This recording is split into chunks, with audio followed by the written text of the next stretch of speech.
Ready for another deep dive? Today, we're getting personal, folks. Peeking into someone's routines, passions, even their kitchen adventures. It's amazing what those everyday things reveal about a person, right? It is. It is. We don't always think about it, but those little things, routines, hobbies, even how we eat, they say a lot about what we value, what matters to us. Exactly. And for this deep dive, we're focusing on someone who shared a glimpse into their life.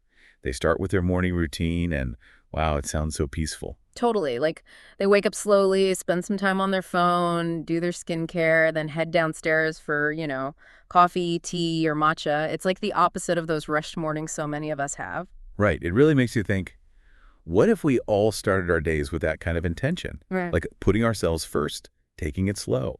They even mentioned wanting to add meditation for grounding and mental clarity. There's so much research on that. Even a few minutes of meditation can help with stress, focus, all that good stuff.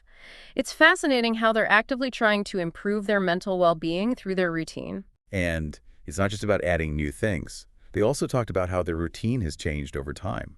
As a child, they didn't have much structure, but now they're all about it. That is interesting. It's like they realized how routines can actually be self-care, bringing a sense of stability, especially when life gets chaotic. Makes me think about my own routines.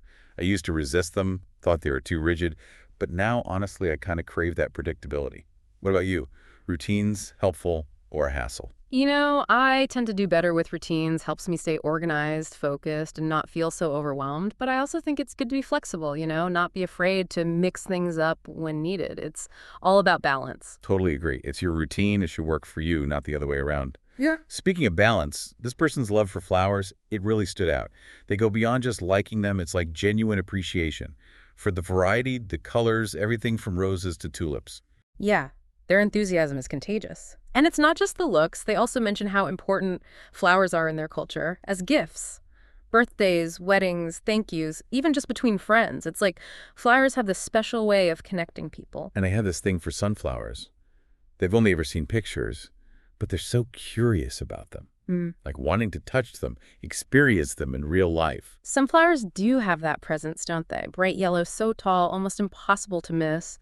And they represent all sorts of things, like joy and longevity, depending on the culture. I wonder if that plays into their fascination or if it's just wanting to see their beauty firsthand. It's like they hold this mystery. Reminds me of how certain flowers have special meanings for me. Like lilacs always take me back to my grandma's garden. How about you? Any flowers that evoke strong feelings or memories? Oh, for sure. Peonies, for me, the smell, those lush petals are so romantic, nostalgic. They remind me of spring, new beginnings. I love that. It's amazing how flowers can do that, transport us to another time or place. Yeah. Reminds us to pay attention to the small things, the beauty around us. Absolutely. And speaking of appreciating beauty, let's switch gears a bit and talk about their relationship with food, with cooking. They were very clear about enjoying baking, cakes and cookies as a creative thing, but not so much cooking meals. Yeah, and they're pretty self-aware about their diet. Admitting it's not always the healthiest, but they're trying. It's something so many of us struggle with, especially with food delivery being so easy these days. It is refreshing to hear someone be so honest about their eating habits. It's a reminder that we're all figuring this out, learning and adjusting as we go. And hey, we've all given in to the temptation of takeout, especially on busy nights. Oh, absolutely. But they did say they prefer home-cooked meals when they can. Yeah. So it's like this balance between convenience and what's actually good for you. Right, striking that balance. And speaking of which, they tell this story about making pasta arrabbiata from scratch. It was a challenge because they're not a super experienced cook, but they did it, following a recipe, getting some help, and in the end, they had a quick, delicious meal. I love that. It reminds you that cooking can be self-care, a way to connect with people, and even if you're not a chef, there's something so satisfying about making food from scratch. Totally. It's the process, the learning, the experimenting, even those kitchen mishaps sometimes, it's all part of it. It's funny, that story about the pasta, it shows how food connects to family, too. They mention their dad, loves that dish, won't eat any other kind. It's so true how food is more than just fuel, right? It brings back memories, brings people closer. Definitely. So it adds another layer to why they wanted to learn to make it. It wasn't just the recipe, it was making something their dad would really enjoy, like a shared experience. And they were determined to do it from scratch. Yeah. Like fresh tomatoes, not just grabbing a jar of sauce. That's impressive, especially for someone still learning to cook. Yeah. It shows they care about quality about doing it right. Like they get that using good ingredients makes a difference. It's inspiring, right? Makes you want to get in the kitchen, maybe dig out those old family recipes, see what stories they tell. Speaking of inspiration, remember how they talked about celebrity chefs? They seemed really impressed by Gordon Ramsay's skills, especially when he was making filet mignon. Oh, yeah. Like they were mesmerized by his technique, how easy he made it look, turning basic ingredients into, like, art. It makes you wonder, what is it about those celebrity chefs that makes us want to be like them in the kitchen? Is it the skill, the personality, or just the idea that we could cook like that, too? I think it's a mix of things. They have this confidence, this expertise that makes it seem like anyone can cook. They break down those complicated steps, explain ingredients, and make you want to try new stuff. And let's not forget, it's entertaining. They turn cooking into a show. Totally. And it's not just about copying their recipes exactly. It's about learning from them, their passion, how they use flavors. It opens your mind to possibilities. Like they're giving you permission to be bolder in the kitchen. Have you ever been inspired by a celebrity chef to, try a new dish or technique? Definitely. I tried making a souffle recently after watching this cooking show. It was harder than I thought, but so rewarding when it puffed up in the oven. How about you? Any culinary heroes who've influenced you? I've always been intrigued by how some chefs use spices, herbs to create these layered flavors. It's pushed me to experiment more, try different cuisines. That's awesome. It's amazing how those influences shape our own relationship with food. But going back to routines, remember how they emphasized structure and self-care? Yes, their morning was all about that. Slow, intentional, starting the day on the right foot. And that they wanted to add meditation for focus and all that. And it's not just mornings. Their whole routine has evolved, especially since they were a kid. It's like they realized structure isn't a bad thing. It can actually help you feel better overall. It shows how routines can change as we do. It's about finding what works, balancing structure with some flexibility. Exactly. And they were pretty open about not having a routine as a kid, which makes their current routine even more meaningful. Like they discovered what works for them. It is inspiring how they're actively shaping their life to prioritize well-being. For sure. And they were honest about the challenges too. Like they haven't been meditating as much as they'd like, but they're still trying. It's good to hear that, right? Because creating routines takes work. And it's okay to slip up sometimes. The important thing is to keep trying. So thinking about all this, how about you? What's your take on routines? Comforting, restrictive, somewhere in between? It's a good question. Our relationship with routines can be complicated, Some people need strict schedules, others like things looser. It's about what fits you. And remember, there's no one-size-fits-all routine. It's about what works for your life. Maybe it's a morning thing to get you going, a relaxing evening routine, or a weekly schedule for hobbies, whatever makes you feel good. Right. The key is to find balance. Try things, adjust, find what works best for you.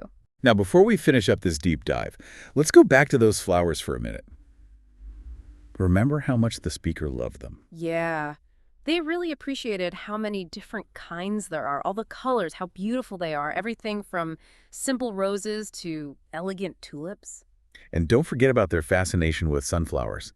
Having only seen pictures, they're dying to see one in person. Like, touch it, experience it. It's cool how something as simple as a flower can be so captivating, right? Makes you want to appreciate the little things. And their love for flowers isn't just personal. They mentioned how common it is to give flowers as gifts in their culture. For birthdays, weddings, thank yous, all sorts of occasions. It shows how flowers are more than just pretty things. They can mean so much, like love, gratitude, celebration. So thinking about that, what about you? Are there any flowers that have special meaning for you? What blooms make you happy, bring back memories, or just make you feel good? It's a nice thought, isn't it? Connecting with nature's beauty and thinking about what those flowers represent. What about you? Any favorites? For me, it's daisies.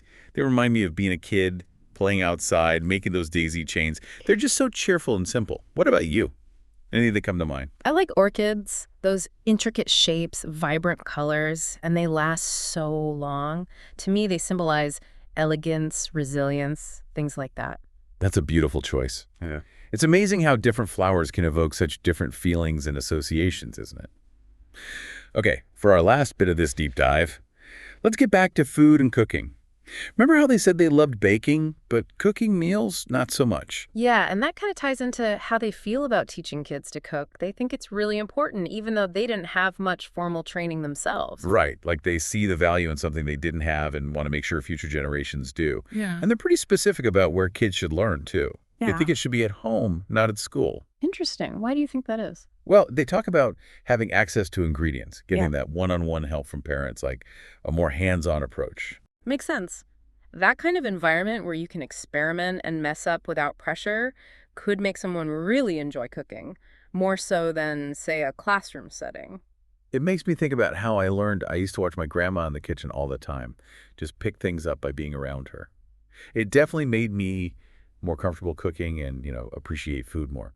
Where did you learn to cook? I actually took classes when I was younger, so a bit more structured. But I think I really found my own style by, trying things out, tweaking recipes to my liking. That's a great point. It's often that personal touch that really makes you a good cook, figuring out what you like and how to make it your own. Exactly. And it reminds me of something else they said about cooking, how they're trying to be more mindful of what they eat. Like, Yeah. admitting their diet isn't always the healthiest, but making an effort, which is something we all grapple with. Oh, for sure. Yeah. That balance between easy and healthy, it's tough. Yeah. They mentioned ordering food a couple of times a week, which, let's be real, a lot of us do. But they also talked about wanting to cook at home more. It's a real dilemma, right? Wanting the convenience, but also wanting to eat well. And it's not just about nutrition. There's something about cooking at home that feels more intentional, more connected to your food. So true. That whole process, picking out ingredients, chopping things up, it can almost be meditative, a way to slow down and really appreciate what you're eating. It reminds us that food is more than just fuel. It's an experience. It can be creative. It brings people together, even reflects our culture. Well said. And as we wrap up this deep dive, I think it's only right to leave our listeners with something to think about. So how do you find that balance between convenience and home-cooked meals? It's a tough one, and we'd love to hear your thoughts. Drop a comment, and let's keep the conversation going. It's been a fascinating look at routines, passions, and how we think about food. Thanks for joining us.